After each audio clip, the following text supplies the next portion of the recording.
नमस्कार मंडळी, स्टार प्रवाहावरील लग्नानंतर होईलच प्रेम या मालिकेच्या पुढील येणाऱ्या भागामध्ये आपण पाहणार आहोत की आता काव्या ही अनिशाला तिच्या लग्नामध्ये झालेला सर्व घटना प्रकार सांगत असते आणि हे ऐकून अनिशाला मोठाच धक्का बसतो आणि ती काव्याला सांगते की काव्या, तू असं शांत बसू नकोस, तू नाही का तुझ्या घरच्यांना सर्व काही सांगून टाक।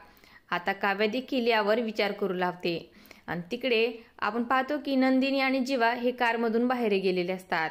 नंदिनी ही जीवाला बोलते की आज ज्याप्रमाणे अनिशाची भेट झाली आता त्याचप्रमाणे जीविकाची देखील लवकरच भेट होईल आणि तेव्हा जीवा हा अतिशय घाबरतो व तो आश्चर्यचकित होऊन नंदिनीकडे पाहू लागतो।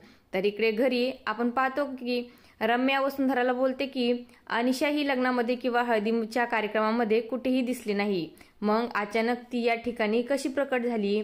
नक्कीच काव्या आणि जीवा ही आपल्यापासून काहीतरी लपवत आहेत। तर इकडे आपण पाहतो मानिनी ही काव्याला बोलते, काव्या तू अशी उदास का आहेस?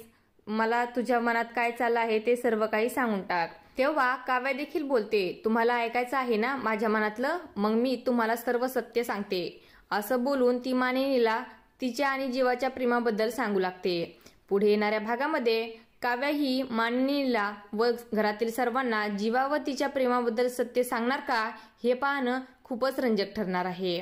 अशाच मालिकांच्या नवनवीन अपडेट्स बघण्यासाठी आपल्या चॅनलला सबस्क्राईब करा आणि व्हिडिओ आवडला असेल तर लाईक आणि शेअर करायला विसरू नका। धन्यवाद।